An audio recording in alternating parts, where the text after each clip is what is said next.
Director வந்து சொல்கிறாரு, நான் எடுக்க வேணான்ட்டு இருந்தேன், சீரியலில் இருக்கவனை போய் எதுக்கு எடுத்துட்டு அப்படின்னு சொல்லிட்டு அவர் வேண்டாம், அவர் இப்போ தான் என்னை உட்காரவே சொல்கிறாரு. பேப்பர் கூட பார்த்தா என்னோட டைலாக் கொடுக்கல, வேறு ஏதோ ஒரு டைலாக் கொடுத்து பேசு அப்படின்னாரு.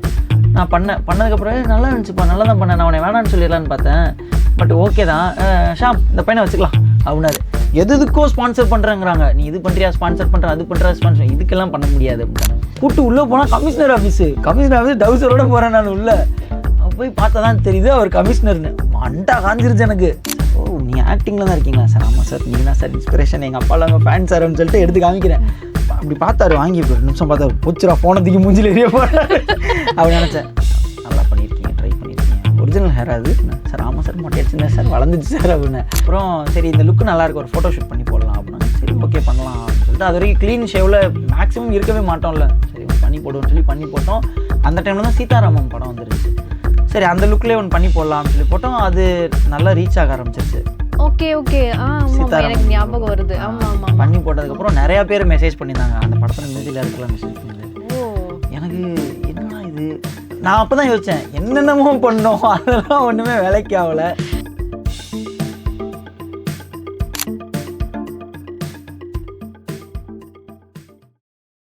எம்ஜிஆர் டிவி சினிமா நேயர்கள் அனைவருக்கும் வணக்கம். நான் சுகன்யா உங்களோட இணையிறது கலைஞனின் கதை அப்படிங்கிற நிகழ்ச்சியில் இன்றைக்கி ஒரு கலைஞனை நாங்கள் இன்வைட் பண்ணியிருக்கோம். ஸோ அந்த வகையில் நம்ம கூட இருக்கிறது ஹார்ட் பீட் நவீன் இருக்காரு, விச் மீன்ஸ் ராம் இருக்காரு நம்ம கூட. Welcome to the show. Thank you so much. நல்லா இருக்கேன், நீங்கள் எப்படி இருக்கீங்க? அப்பா நான் வந்து எப்போவுமே இவ்வளோ நாள் வந்து பண்ண ஷோவில் வந்து ஃபஸ்ட்டு நான் தான் எப்படி இருக்கீங்கன்னு எல்லாத்தையும் கேட்பேன். வாட்டி நீங்கள் எப்படி இருக்கீங்கன்னு கேட்டேன், ஒரே ஆள் ஆங்கர் அதனால எடுத்தோடனே ஐயோ என்ன கேட்குறது எப்படி இருக்கீங்கன்னு ஆரம்பிச்சிடும், அப்படியே போயிடுவோம் அப்படின்ட்டு.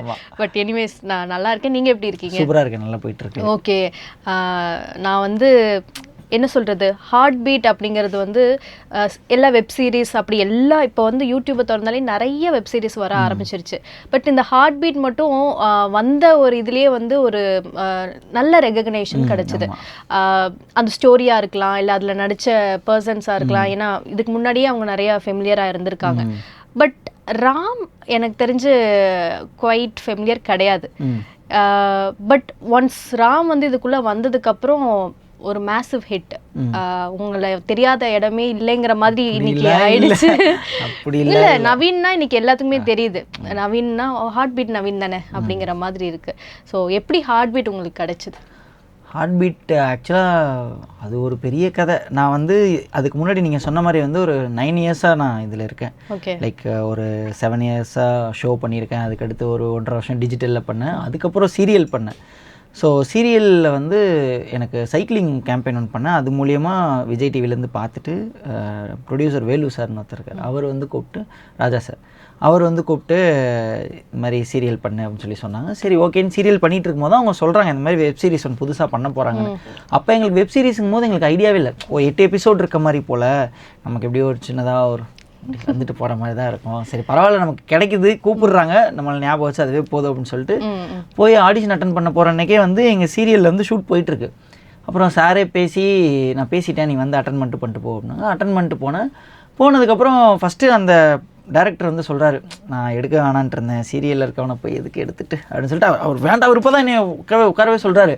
பேப்பர் கூட பார்த்தா என்னோட டைலாக் கொடுக்கல, வேறு ஏதோ ஒரு டைலாக் கொடுத்து பேசு அப்படின்னாரு.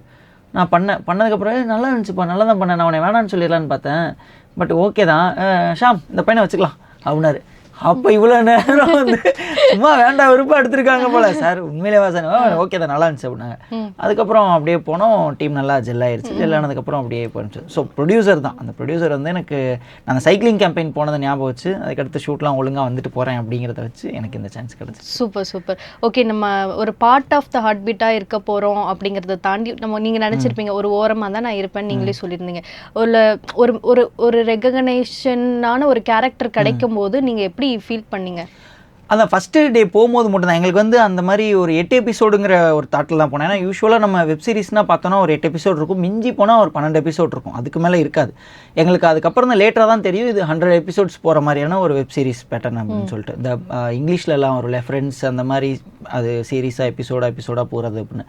ஸோ தெரிஞ்சதுக்கப்புறமா வந்து அப்பயே சொல்லிட்டாங்க, ஸோ 5 பேர் இன்டென்ஸ் இருப்பீங்க, நீங்கள் மேக்ஸிமம் நீங்கள் தான் ட்ராவல் ஆவீங்க அப்படின்னு. அப்பா உருப்படியாக ஒன்று கிடச்சிருக்கு நமக்கு, இதை அப்படியே தக்க வச்சுக்கணும் அப்படின்னு சொல்லிட்டு ஏதோ நான் நல்ல வேலை இது வரைக்கும் நம்ம 9 வருஷம் முக்குன முக்குக்கு ஏதோ ஒன்று கிடச்சிருக்கு, இதை ஒழுங்காக இது பண்ணணும்னு சொல்லிட்டு அதுமாதிரி ஃபோட்டோ ஷூட் போகும்போது நம்மளை எங்கேயும் ஓரத்தில் நிற்க விட்டுருவாங்களா, நம்ம முக்கியமாக என்ன சொல்ல போகிறாங்க அப்படின்னு பார்த்தீங்கன்னா அப்புறம் எல்லாரையும் தனித்தனியாக நிற்க வச்சு ஃபோட்டோ, அது வரைக்குமே யாருக்குமே ஐடியாவே கிடையாது யார் என்ன பண்ண போகிறோன்னு எங்கள் யாருக்குமே தெரியாது. ஏன்னா ஸ்டோரி வந்து எங்களுக்கு சொல்லி அந்த மாதிரிலாம் இல்லை, நமக்கு ஒரு ஆஃபர் கிடச்சிருக்கு, இதை எப்படியாவது நம்ம யூஸ் பண்ணிக்கணும் அப்படிங்கிற மாதிரி தான் எல்லாமே வந்தோம். ஸோ அப்புறம் போக போக எங்களுக்கு எல்லாமே வந்து சொல்கிறாங்க உன்னோட கேரக்டர் வந்து இந்த மாதிரி தான் இருக்கும், நீ வந்து ஒரு படிப்ஸு இந்த மாதிரி தான் ஒரு கேரக்டராக இருக்கும் அப்படின்னு. பரவாயில்ல நம்ம கேரக்டருங்க ஒரு டிசைன்லாம் இருக்குது சந்தோஷம் அப்படின்னா அப்புறம் போக போக அப்படியே டெவலப் பண்ணி ஒவ்வொருத்தவங்களும் எப்படி பெர்ஃபார்ம் பண்ணுறாங்கன்னு பார்த்துட்டு அவங்களுக்கு ஏற்ற மாதிரி அதை டெவலப் பண்ண ஆரம்பிச்சிட்டாங்க. ஸோ சோகமாக போதா அவனுக்கு அந்த ஃபேஸ் செட் ஆகுது, அதிலே இன்னும் கொஞ்சம் கொண்டு போ, இவன் இப்படி பண்ணுறானா இதை இன்னும் கொஞ்சம் கொண்டு போ அப்படின்னு சொல்லி கொண்டு போக ஆடியன்ஸும் அதை என்ஜாய் பண்ண ஆரம்பிச்சாங்கன்னு சொல்லி அப்படியே ட்ராக் பண்ணி. ஓகே, இப்போ சீரியல்னா அதுக்கு ஒரு பேட்டர்ன் இருக்கும், வெப் சீரிஸ்னா டோட்டலாக வேறு. வெப் சீரிஸ்க்கு வந்து லைட்டாக பேசினா போதும், அப்படி திரும்பினா போதும், பட் சீரியலில் ஃபுல் ட்ராமாவாக இருக்கும். அதை எப்படி ஹேண்டில் பண்ணீங்க? எனக்கு அந்த விஷயத்தில் நான் பிளஸ்டுன்னு நினைக்கிறேன். எங்கள் டேரக்டர் வந்து அந்த மாதிரி எதுவுமே சொல்ல மாட்டார். அதாவது அவரை பொறுத்தளவு எப்படின்னா டிசிப்ளின் மட்டும்தான், சொன்ன டைமுக்கு இருக்கணும், ஒரு டைம் தான் சொல்லும் போது அதை புரிஞ்சுக்கணும். இங்கே வந்து நிற்கணும், மார்க் கொடுத்தாங்கன்னா அந்த வந்து கரெக்டாக நிற்கணும், இந்த சைடு திரும்பணும் அப்படின்னா இந்த சைடு திரும்பணும், இப்படி திரும்பின்ட்டு அது மட்டும் பண்ணு, மீதி எல்லாமே வந்து உன்னோட இஷ்டம். நீ ஹெவியாக நடிக்கிறதும் சரி கம்மியாக நடிக்கிறதும் சரி நீ தான் ஸ்க்ரீனில் தெரிய போகிற, அதனால் உனக்கு எப்படி பிடிக்குமோ பண்ணிக்கோ அப்படின்ட்டாரு. அது எல்லாருக்குமே அதுதான் ரூல். அதனால் வந்து நான் அந்த மாதிரி ஹெவியாக அப்படியே இன்புட் போட்டு அது நான் ஃபஸ்ட்லேருந்தே பண்ணது கிடையாது சீரியலில். என்றைக்காவது எங்கள் டேரக்டர் இல்லாமல் பை சான்ஸில் வந்து செகண்ட் யூனிட் டேரக்டர் யாராவது வரும்போது ஒரே ஒரு நாள் எனக்கு அந்த மாதிரி நடந்துச்சு. அன்றைக்கி தான் வந்து ஒரு பொண்ணை வந்து ரொம்ப நாள் தேடிட்டு இருப்பேன், அந்த பொண்ணை பார்க்குற மாதிரி ஒரு சீன் வரும். அப்போ வந்து நான் எப்போயுமே எங்கள் சார்கிட்ட பண்ணுற மாதிரி பண்ணுறேன், ஓவராக வேணும், அவரே சொல்கிறார் ஓவராக வேணும் அப்படிங்கிறாரு.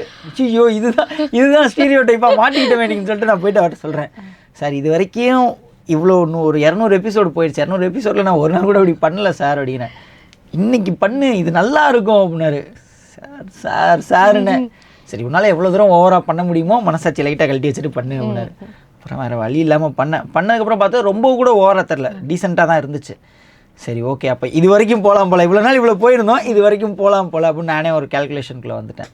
அப்புறம் அதுக்கடுத்து திருப்பி எங்கள் சார்கிட்ட வந்தோடனே அது எதுவும் பெருசாக தெரில. ஸோ இங்கே வந்து அவர் அந்த மாதிரி ஃப்ரீடம் கொடுத்தனால எனக்கு அங்கே போகும்போது அது ஈஸியாக இருந்துச்சு. ஸோ ஓகே, இப்போ வந்து அந்த ஹார்ட் பீட் சீரீஸ் வந்து பார்க்கும்போது ஒவ்வொரு கேரக்டரும் வந்து நடிக்கிற மாதிரி இருக்காது, ரொம்ப இயல்பாக இன்டென்ஸ் நீங்கள் போன மாதிரி தான் நிஜமாலுமே இருந்துச்சு. ஸோ அதுதான் சக்ஸஸ்ன்னு கூட. இந்த அடுத்தடுத்து டைலாக் அந்த டெலிவரி அதெல்லாம் வந்து ப்ராக்டிஸ் பண்ணிப்பீங்களா இல்லை எப்படி அந்த செட்டில் இருக்கும்? ஆமாம், இப்போ எப்படின்னா வந்து முன்னாடி மாதிரி ப்ராம்ப்ட் எல்லாம் கிடையாது, ஃபுல்லாமே இப்போ டைலாக்ஸ் எல்லாமே நம்ம யூஸ்வலாக மக்கப் பண்ணிட்டு தான் வரணும், மக்கப் பண்ணிட்டு நல்லா ப்ராக்டிஸ் பண்ணிட்டு தான் வரணும். அது 10 பேஜாக இருந்தாலும் சரி 20 பேஜாக இருந்தாலும் சரி. சம்டைம்ஸ் என்ன இதில் டிஃபிகல்ட் ஆகும்னா எனக்கு ஒரு கட்டத்துலலாம் வந்து ஒரு நாளில் எனக்கே 12 சீன், அன்றைக்கி எனக்கு மட்டும்தான் ஷூட், எனக்கும் என் கூட யார் ஒரு 2-3 பேர் காம்பினேஷனில் இருக்காங்கன்னா அவங்களுக்குலாம் ஒரு சீன் தான் இருக்கும், கேப்பே இருக்காது. காலைல 9 மணிக்கு ஆரம்பித்தா நைட் 8 மணி வரைக்கும் எல்லா சீன்லேயுமே நான் இருக்கேன். எனக்கு ஐயோ இன்றைக்கி ஏன்னா அடுத்த நாள்லேருந்து எனக்கு சீரியல் ஷூட் ஸ்டார்ட் ஆகுது, அதுக்கப்புறம் நான் இங்கே பிஸி ஆயிடுவேன்னு சொல்லிட்டு இதுக்குள்ளே என்னோட போர்ஷன் முடிச்சாகணும்னு சொல்லிட்டு 12 சீன் என்னடா பண்ண போகிறோம் அப்படின்னா அப்துல் சார் இருந்தார் டேரக்டர். அவர் தான் சார் என்ன சார் டே நீ அதெல்லாம் பண்ணிடுடா அப்படின்னாரு. ஐயோ நம்மளை இவ்வளோ நம்புறாரு அப்படின்னு சொல்லிட்டு ஃபஸ்ட்டு பயமாக தான் இருந்துச்சு. 12 சீனுமே நைட்டு நமக்கு தூக்கம் வராதில்ல, 12 சீனே ஒரு தடவை பார்த்துட்டு என்ன தான் நம்ம ஃபுல்லாக படித்து வச்சுருந்தாலும் அங்கே போய் ஒரு தடவை திருப்பி பார்த்தா தானே ஞாபகத்துக்கு வரும். அதனால் வந்து ஸ்டார்டிங்லேயே நிறையா படித்து ப்ரெஷர் ஆகிக்க வேணாம், என்ன சீனுன்னு ஒரு 1 லைனாக பார்த்து வச்சுக்கோ, அங்கே போய் படிச்சுக்கோன்னு சொல்லிட்டு படிப்பேன். ஒரு 5 நிமிஷத்துக்கு முன்னாடி படிப்பேன், ஒரு 2 தடவை மக்கப் பண்ணி அப்படியே அப்படின்னு ப்ராக்டிஸ் பண்ணி பார்ப்பேன். அப்புறம் அவ்வளோதான். இன்கேஸ் நடுவில் எங்கேயாவது ஏன்னா அதில் நிறைய டெக்னிக்கல் வேர்ட்ஸ் வரும், மெடிக்கல் டேர்ம்ஸில் இருக்க வார்த்தைங்க ஊறப்பட்டது வரும், என்னமோ எம்பாலிசிஸ்னு வரும், ஏதோ டெர்மான்னு வரும், நம்ம மெடிக்கல் ஷீட்டில் பயாலஜியாக தட்டி தடுமாறி பாஸ் ஆவேன். அப்படிங்கும்போது எனக்கு கொஞ்சம் கஷ்டமாக தான் இருக்கும். அந்த மாதிரி டைமில் சொல்லிடுவோம், சார் இது கொஞ்சம் அந்த வார்த்தை எப்படியாவது மேனேஜ் பண்ணி கொண்டு போயிரு, அதுக்கடுத்து டைலாக் போயிரு, இன்கேஸ் மறந்துருச்சுன்னா டப்பிங்கில் பார்த்துக்கலாம் அப்படிம்பாங்க. முடிஞ்சளவு நாங்கள் கொண்டு போயிடுவோம். அந்த மெடிக்கல் டேர்ம் வார்த்தை ஏதாவது சொதப்புச்சுனாலும் அப்படி ஒன்று நடக்கவே நடக்காத மாதிரி அந்த டைலாகை கம்ப்ளீட் பண்ணிடுவேன் நான், டப்பிங்கில் போய் பார்த்துக்க. ஓகே. ஸோ உங்கள் டீமுக்குள்ளே இருக்கிற ஒரு ரேப்போ பற்றி சொல்லுங்கள். டீமுக்குள்ளே ரேப்போனா அது மெயினான ரீசன் என்ன, அந்த ரேப்போ செட் ஆகிறதுக்கு காரணம் அப்படின்னா வந்து மற்ற இடங்களில் மாதிரி கேர்ள்ஸ் ரூம் அந்த சைடு பாய்ஸ் ரூம் இந்த சைடு ஒன்றா உட்காந்து பேசினா அப்படி வெறிக்கி பார்க்குறது அந்த மாதிரிலாம் எங்களுக்கு எதுவும் கிடையாது. ஏன்னா ஈபி வந்து ரொம்ப சில்லான டைப் இன்னொன்று யாரும் அதை மிஸ்யூஸும் பண்ணிக்கல. எல்லாமே ஒரு ஸ்கூலில் எப்படி இருக்கும், ஒரு ஜாலியாக வந்தோமா பார்த்தோமா பேசினோமா விளையாண்டோமா அந்த மாதிரி தான் போகும். ஸோ அது வந்து ரொம்ப கம்ஃபர்ட் ஜோனுக்கு ஆயிடுச்சு. ஒரு 2 பேருக்கு சீன் போயிட்டுருக்குன்னா மீதி இங்கெல்லாம் உட்காந்து வந்து இந்த தம்ஷராட்ஸ் விளாண்டுட்டு இருப்பாங்க. ஷூட் முடிச்சுட்டு நாங்கள் எல்லாருமே டேரக்டரோட உட்காந்துலாம் விளாண்டுருக்கோம். தம்ஷராட்ஸ் விளாடிருக்கோம், ஹேண்ட் கிரிக்கெட் விளாடுவோம், அப்புறம் வந்து எதையாவது வம்புழுக்கிறது இந்த மாதிரிலாம் போயிட்டுருக்குங்கிறனால ஓரளவு செட் ஆயிடுச்சு. ஸோ ஒரு அழுகிற சீன் வரதோ இல்லை ஒரு ஹக் பண்ணுற சீன் வரதோ எதுவுமே எங்களுக்கு வந்து ஒரு நெருடலாக அந்த மாதிரி இல்லாத மாதிரி ஒரு கம்ஃபர்ட் ஜோன் ஃபஸ்ட்டே நாங்கள் செட் பண்ணிட்டோம் நாங்களே. அது பை காட்ஸ் கிரேஸில் அமைஞ்சிருச்சு. ஸோ அதனால நல்லா போக ஆரம்பிச்சு. ஓகே, நவீன் தேஜு ரொம்ப ஹிட்டான காம்போ. தேஜுவோட ஃபர்ஸ்ட் கெமிஸ்ட்ரி வந்து ஒர்க் அவுட் ஆச்சுன்னு நீங்கள் எப்போ பிலீவ் பண்ணீங்க? ஆக்சுவலாக எங்களுக்கு கெமிஸ்ட்ரி ஒர்க் அவுட் ஆன மாதிரி இப்போ வரைக்கும் எங்களுக்கு ஃபீலே கிடையாது. ஏன்னா அது வந்து ஒரு என்ன சொல்கிறது, ஃப்ரெண்ட் ஜோனில் இருந்து ட்ரை பண்ணுற ஒரு கேரக்டர் மாதிரி தானே இருந்துச்சு. ஸோ எங்களுக்கு ஆனால் உண்மையிலே அது வரைக்கும் குவைட் சக்ஸஸ்ஃபுல். அது ரொம்ப ரீச் எல்லாருமே சொல்கிறாங்க. ஆனால் எங்களுக்கு அப்படி தெரியவே இல்லை. நாங்கள் இப்போ வரைக்கும் என்ன மாமே நல்லா இருக்கியா மாமே இப்படி தான் பேசிகிட்டு இருக்கோம். ஸோ அந்த மாதிரி எங்களுக்கு இது வரைக்கும் ஃபீல் ஆகலை. பட் வந்து ஒரு நாள் அழுதுகிட்டே போகிற மாதிரி ஒரு சீன் இருக்கும். அன்னைக்கு எனக்கு தான் கடைசி நாள். அன்னைக்கோட நான் அந்த ஹாஸ்பிட்டலை விட்டு கிளம்புற மாதிரி ஒரு சீன் இருக்கும். அப்போ வந்து அவங்க அழுதுகிட்டே வந்து ஹக் பண்ணுவாங்க.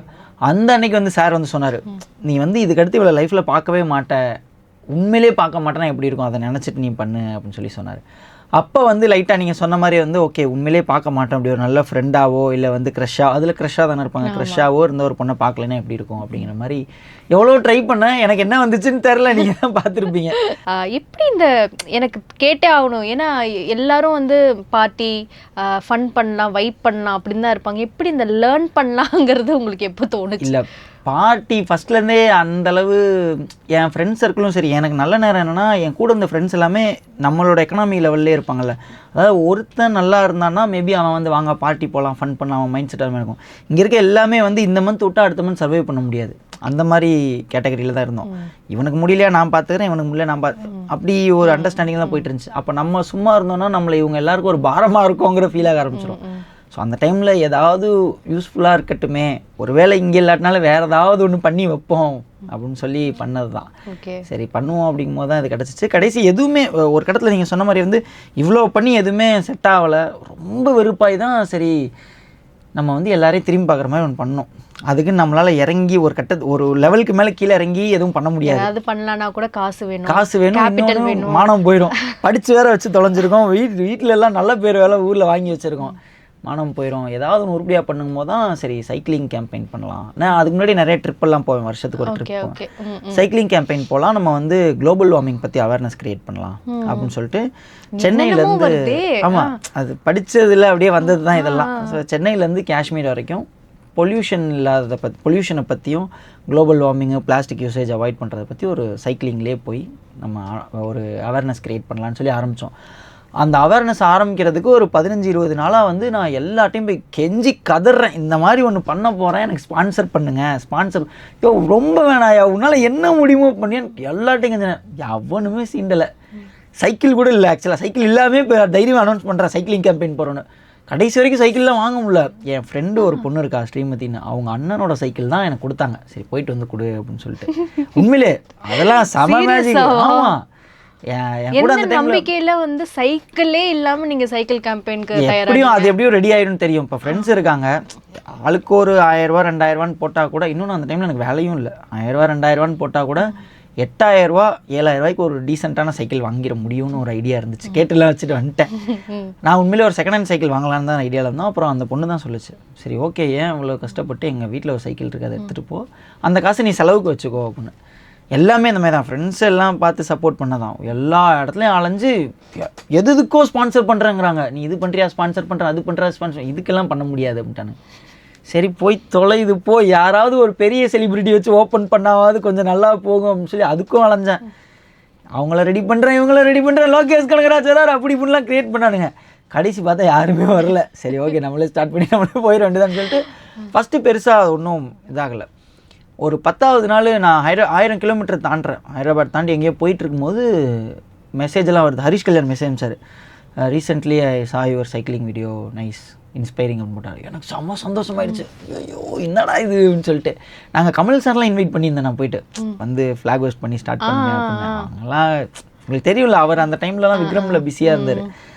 ஸோ போக போக பார்த்தா ஒவ்வொரு இடத்துல இந்த மெசேஜ் காலு திடீர்னு பார்த்தா ஒருத்தன் நான் வந்து சைக்கிள் கம்பெனி வச்சுருக்கேன், உனக்கு நான் 10,000 ஸ்பான்சர் பண்ணுறேன், டேய் எங்கேருந்துடா வரீங்க அப்படின்னு சொல்லிட்டு போக போக ஓரளவு நல்லா போக ஆரம்பிச்சிச்சு.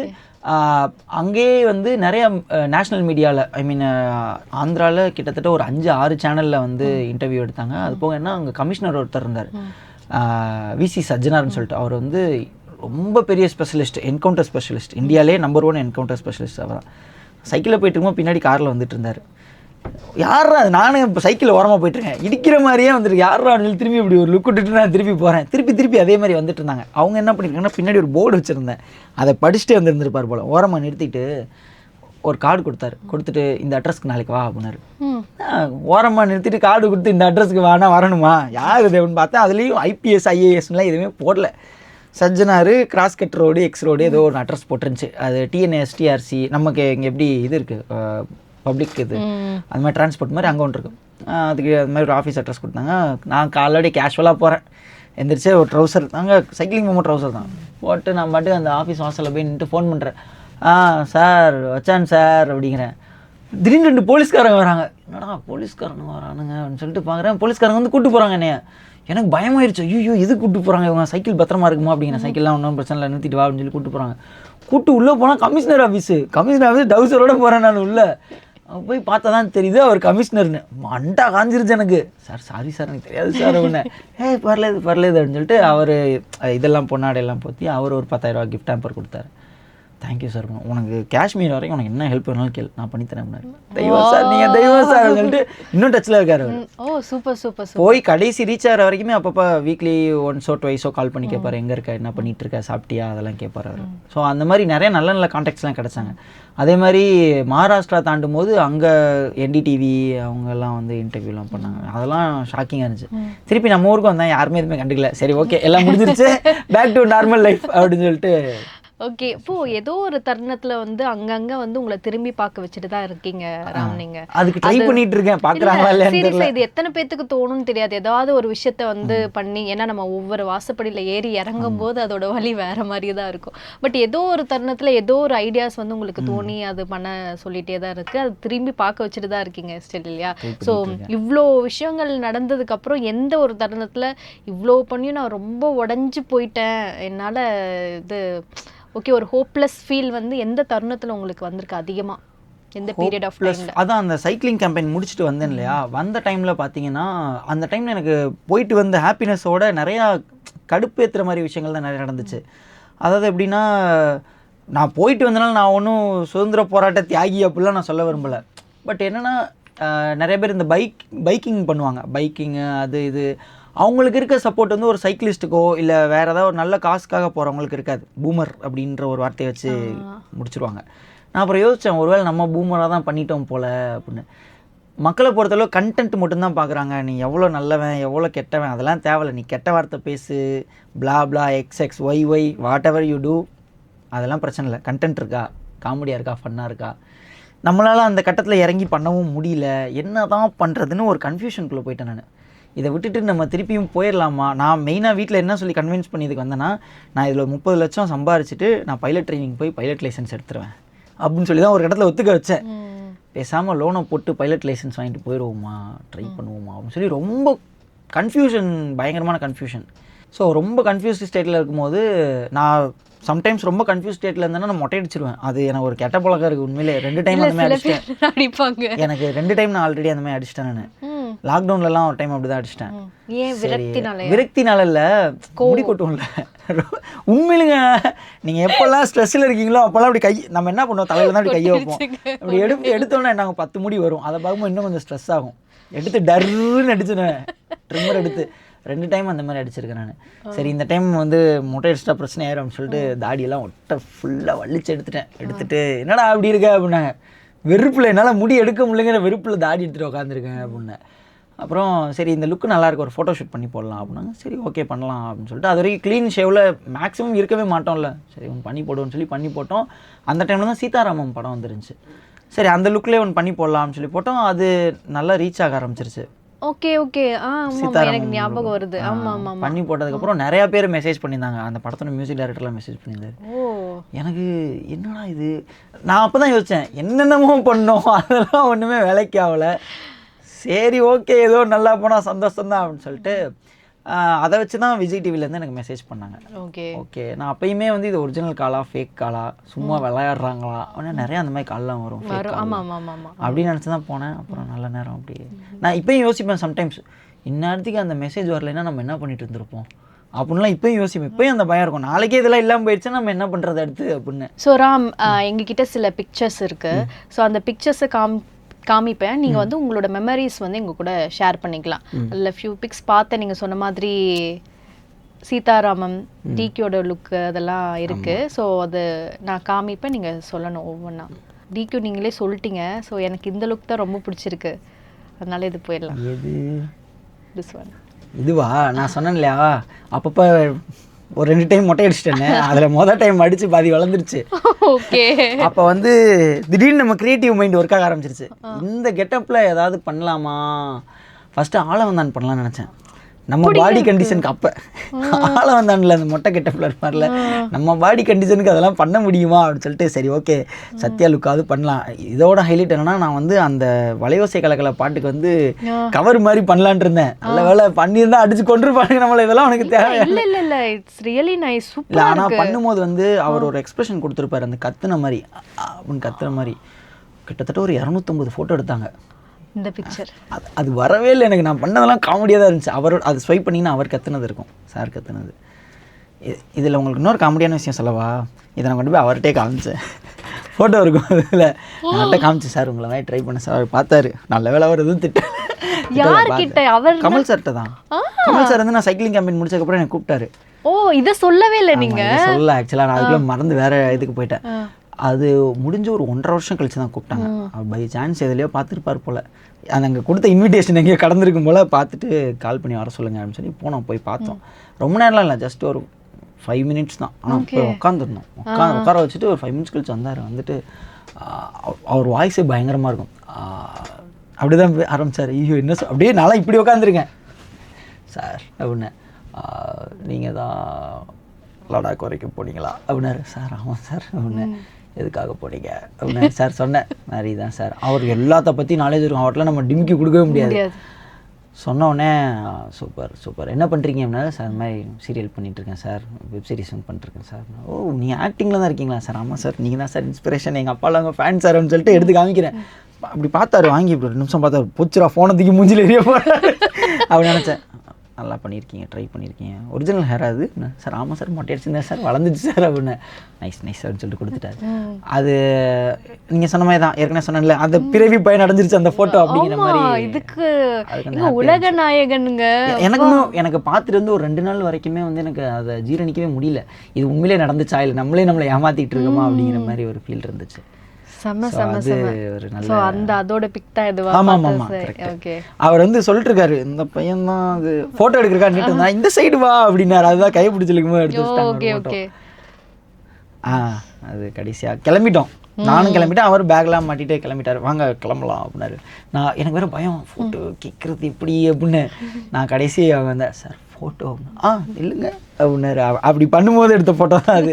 எடுத்துகிட்டு அப்புறம் 2 பேர் நின்று, அவ கூட இன்னொருத்தர் நின்று இருந்தார். சார் தனியாக ஒரு ஃபோட்டோ எடுத்துக்கிறேன் சார் அப்படின்னு. சரி சார் அப்படின்னு சொல்லிட்டு எடுத்துக்கிட்டு போய் வீட்டில் காமிச்சேன். சரி, சத்யா கூட ஏற்றுப்பேன், கொஞ்சம் அவாய்ட் பண்ணிருக்கலாம் எனக்கே தோணுச்சு. பட் இல்லை எனக்கே நிறைய தோணிருக்கு. அதாவது ஒரு சில விஷயங்கள் நம்ம வாழ்க்கையில் பண்ணியிருப்போம், அதை மாற்றவும் முடியாது, மறக்கவும் முடியாது. அந்த மாதிரி நான் நிறையா பண்ணி வச்சுருக்கேன். அடுத்து என்ன எடுக்க போறீங்கன்னு தெரியல. சரி ஓகே, இது வந்து நான் சொன்னேன் எடுக்கும்போது வேணாயா அப்படின்னு. நீ எடுத்து ஆகணும். அது வந்து ஏலகிரியோ ஏற்காடு போயிருந்தோம். ஓகே. நானும் என் ஃப்ரெண்டு ஒரு அண்ணா இருக்காரு, 2 பேரும். அப்போல்லாம் வேலையில் சும்மா தானே இருந்தான். அந்த டைமில் அந்த மாதிரி அந்த சட்டை கூட என்னோட சட்டை இல்லை, ஜோஷின்னு என் ஃப்ரெண்டு ஒருத்தர் இருந்தார். அவர் அந்த சட்டையை போட்டிருந்தாரு. புளியா அந்த சட்டை. அந்த டைமில் அந்த ஷர்ட் பயங்கர ட்ரெண்ட். அதுக்கு முன்னாடி அந்த சட்டை வந்து 200 ரூபாய்க்கு வித்துட்டு இருக்கு, எவனும் எடுக்க மாட்டானுங்க. திடீர்னு பார்த்தா அந்த சட்டை ரேட்டெல்லாம் ஏறி இருந்தாரு. அதுனா இதில் ஏறும்ல, சென்செக்ஸில் சர்ன்னு அந்த மாதிரி எங்கேயோ போயிடுச்சு. ஐயோ இந்த மாதிரி சட்டை நம்ம ரூமில் இருந்துச்சு அப்படின்னு சொல்லி எடுத்துகிட்டு வந்தேன் நான். எடுத்துகிட்டு போயிட்டு சரி அந்த ஹெட்செட் பிஞ்சு போன ஹெட்செட், அதனால தான் பாதிக்கு மேலே தெரியாத மாதிரி வச்சுருப்போம் நாங்கள். அது அப்படியே சோக்கா காதில் மாட்டிட்டு இப்படி உட்காந்துருக்க மாதிரி சரி கண்ணாடியை வேற போட்டுட்டு. சரி, யார் லுக்குன்னு சொல்லிடுங்க, இவ்வளோ சொல்லிட்டீங்க. கட்ட மொட்டை சட்டை, கையில் காப்பு இருக்கான்னு பாருங்க. காப்பு தெரியுதா? இல்லை தெரியுது தெரியுதா? தெரியலன்ட்டு மறுபடியும் எடுத்த மாதிரி இருக்கு. அது ஏன் இப்படி மறைச்சு வச்சிருக்கேன்னு பாருங்க. அந்த சைடு மிச்சம் வயர் வந்து தெரியாது, உள்ளே விட்டுருப்பேன் அப்படி பட்டனுக்குள்ளே. அதை கையை வச்சு இப்படி மறைச்சிருப்பேன். ஜேடி லுக்கு சும்மா சும்மா ட்ரை பண்ணுறது. மறந்துட்டீங்கல்ல? மறந்துருங்க, அழிச்சிருங்க. இல்லை, தளபதி பார்த்துட்டு இருப்பாரு. தெய்வமே மன்னிச்சிருங்க. சும்மா அது அந்த கேரக்டர் எல்லாருக்குமே ஒரு மாதிரி கண்டிப்பா பிடிக்கும் இல்லையா? அதனால இல்ல அந்த அளவுக்கு மோசம்னு சொல்லி இல்ல எனக்கே தெரியும். ஆறுதல் பரிசுலாம் கொடுக்காதீங்க நீங்க. ஓகே, கமல் வரைக்கும் போயிட்டீங்க, தளபதியை மீட் பண்ணீங்களா? இல்ல அவர் இப்ப எங்க இருக்காரு? என்ன நீங்க எலெக்ஷன் வரட்டும், அடுத்து மீட் பண்ணுவோம். தளபதி பத்தினா என்ன சொல்கிறது, ஒரு ட்ரூலி இன்ஸ்பைரிங் அவர். ஏன்னா நம்ம வந்து கேள்விப்பட்டிருப்போம் இந்த மாதிரி ஒருத்தர் இருந்தாராம், இப்படி வந்தாருன்னு. அது ரியல் லைஃப்பில் பார்க்குறதுன்னு ஒன்று இருக்குல்ல. ஸோ வந்து எந்த ஒரு ப்ரெஸ் வந்து அவர் நடிக்கவே மாட்டார், அவர் வேஸ்ட்டு அப்படின்னு சொன்னால், அதே ப்ரெஸ்ஸோட கவர் ஃபோட்டோவில் வந்திருக்காருன்னா அதெல்லாம் ரொம்ப ஈஸியான விஷயமே கிடையாது. ஸோ அந்த மாதிரி அவர் இங்கே போயிட்டாரு, அவ்வளோதான். பார்க்குறோமா, இன்ஸ்பயர் ஆகுறோமா அப்படிங்கிறதோட நிறுத்திக்கணுங்கிற மாதிரி அந்த லெவலுக்கு வந்துட்டார் அவர். Okay Ram, so super. இது வந்து ஜாலியாக எனக்கு போச்சு, உங்களுக்கு போச்சா? நல்லா இருந்ததா? செம்ம ஜாலியாக போச்சு. ஓகே, ஸோ நீங்கள் நிறைய இன்டர்வியூஸ் கொடுத்துருக்கலாம். பட் எங்களோட மெயின் ஃபோக்கஸ் வந்து என்னவா இருந்துச்சுன்னா, வளர்ந்துட்டு வரக்கூடிய கலைஞர்களோட அவங்க எப்படி, அவங்களோட ஸ்ட்ரகிள்ஸ் என்ன, அவங்க எப்படி வந்திருப்பாங்க. ஏன்னா அது வந்து ஒரு இன்ஸ்பயர்டாக இருக்கணும் மற்றவங்களுக்கு பார்க்கும்போது. ஏன்னா இப்போ இருக்கிறவங்களுக்கு வந்து வேலை பார்க்கறதுங்கிறதே எடுத்தோடனே, நான் வந்து லட்சாதிபதி எடுத்தோடனே கோடீஸ்வரங்களே, அதுதானே புரியல எனக்கு. அந்த ஸ்ட்ரகிள்ஸ்லாம் வந்து தெரியறதில்ல. இது வந்து எங்களோட நோக்கமே வந்து அந்த ஸ்ட்ரகிள்ஸ்லாம் புரியணும், இப்படிலாம் வந்திருக்காங்க அப்படிங்கிறது இருக்கணும் அப்படிங்கிறதுக்காக தான். ஸோ உங்களோட ஜேர்னிலையும் வந்து இவ்வளோ ஃபேஸ் பண்ணி தான் இந்த இடத்துக்கு வர முடிஞ்சது அப்படின்னு வந்துட்டு நிறைய விஷயங்கள் வந்து எங்களோட ஷேர் பண்ணியிருந்தீங்க. Thanks for coming Ram.